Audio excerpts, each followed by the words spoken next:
नमस्ते दोस्तों, मैं इस वीडियो में आपसे एक बात शेयर करना चाहता हूँ। ये चीज़ हमेशा आपको काम में आएगा जब आप मछली पालन कर रहे हैं, मछली का सीड छोड़ते हैं, तब ये बात आपको हमेशा ध्यान रखना है। जो मैं आपको दिखाऊंगा और बताऊंगा आगे जाके, ये वीडियो में बने रहिए। वीडियो को लास्ट तक देखेंगे तो आपको समझ में आएगा कि मैं क्या कहना चाहता हूँ।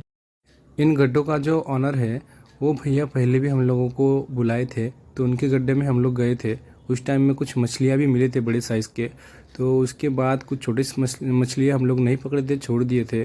तो उन्हीं मछलियों को चेक करने के लिए वो भैया काफ़ी दिनों से हम लोगों को कांटेक्ट कर रहे थे, बुला रहे थे कि आप हम लोग हमारे तालाब में आइए, मछली पकड़िए और साइज़ क्या हुआ है चेक करना है उनको, वो इसलिए बुला रहे थे। तो हमारे पास टाइम ही नहीं मिल रहा था दोस्तों। तो बहुत दिनों के बाद, करीबन 1 महीना हो गया है, 1 महीने के बाद करीबन हमको टाइम मिला, तो हम लोग उनके तालाब में गए। जाने के बाद ये देखिए अभी जाली चल रहा है दोस्तों। हम लोगों ने वो तीनों गड्ढों में बारी बारी से जाली चलाने के बाद हमारा जाली भी काफ़ी, मतलब जाली में बहुत गैप था, तो उससे छोटे मछलियाँ तो बाहर निकल जाएंगे, लेकिन बड़े साइज़ के जो मछलियाँ रहेगा वो हमारे जाली में आ जाएंगे। तो आने के बाद क्या मछली मिला और मुझे क्या गलत दिखा वो दिखाता हूँ दोस्तों मैं।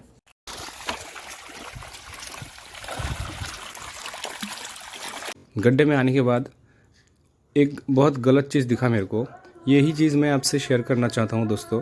अगर आप मछली पालन करते हैं तो ये इस चीज़ का हमेशा ध्यान रखिए।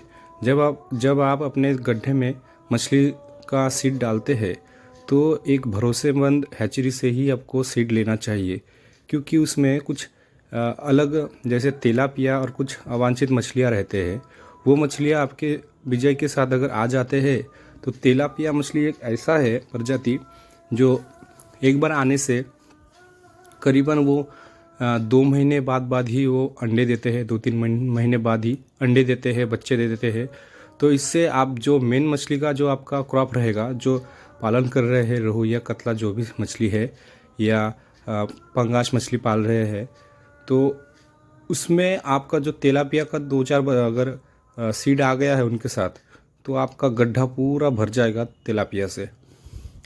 और अगर आपने कभी जाली डाल के देखा नहीं है कि क्या कितना मच्छी का साइज़ हुआ है, कितना बड़ा हुआ है, तो ये भी एक चीज़ है कि आपको हमेशा महीने में एक आधी बार गड्ढे में जाली डाल के चेक करना चाहिए कि मछली का साइज़ क्या हुआ है, उसमें रोग लगा है कि नहीं लगा है तो कौन सा लगा है। उसके बाद अगर आपको उसके बारे में कुछ पता नहीं है तो उस चीज़ के लिए आप किसी जो मछली के संबंध में जो नॉलेज रखते हैं उनसे कांटेक्ट करना चाहिए, जिससे आप उस रोग से बच सकते हैं टाइम पे मेडिसिन यूज़ करके। ये देखिए दोस्तों, पूरे हम लोग जो जाली डाले थे उसमें देखिए कितना सारा तेलापिया दिख रहा है। ये तेलापिया का बच्चा आके पूरे उनके गड्ढे में भर गए थे। 2-4 शायद आए थे सीड के साथ, क्योंकि वो जो गड्ढा बनाए हैं, काफ़ी उनका जो पार है बहुत ऊंचा ऊंचा बना है, बाहर से कहीं से भी पानी नहीं घुसता है। तो ये तिलापिया कहाँ से आया है दोस्तों? वो सीड में से ही आए होंगे। तो इसलिए आप हमेशा ये चीज़ ध्यान रखिए। लगे तो हैचरी वाले भैया से हमेशा आप बात करिए कि भैया हमको सीड अच्छा दीजिए, लगे तो कुछ पैसे ले लीजिए, लेकिन उसमें कुछ दूसरा तेलापिया तो आना ही नहीं चाहिए। इसका हमेशा आप ध्यान रखिए।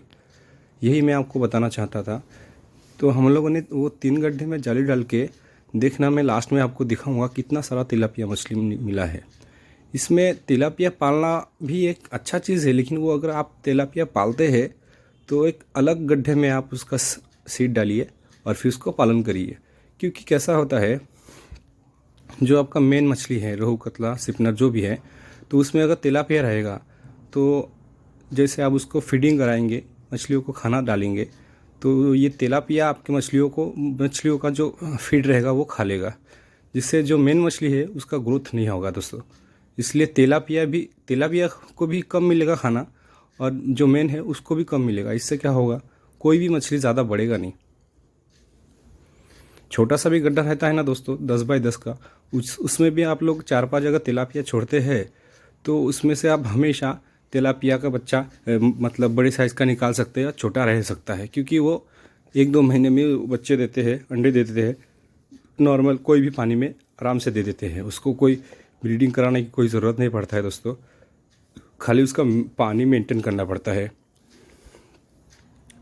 इसलिए आप हमेशा ये ध्यान रखिए कि आपका जो भी फ़िश सीड जहाँ से भी ले रहे हैं तो उसमें तिलापिया का सीड नहीं आना चाहिए।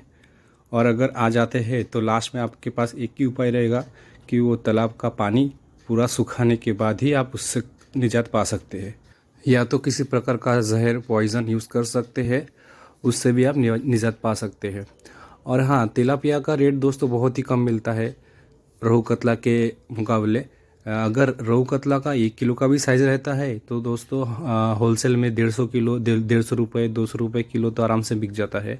और तिलापिया का बहुत अच्छा मार्केट भी रहेगा तो भी 1 किलो का साइज़ का भी रहेगा तो उसका ज़्यादा से ज़्यादा 70 रुपये 80 रुपये या 90 रुपये ये रेट में बिकता है। इसलिए तिलापिया का पालन करना मेरे नज़रिए से तो उतना लाभदायक नहीं है। आप भी सोच सकते हैं कि कौन सा मछली पालना चाहिए। ये तिलापिया नहीं आना चाहिए, इसका हमेशा आप ध्यान रखिए।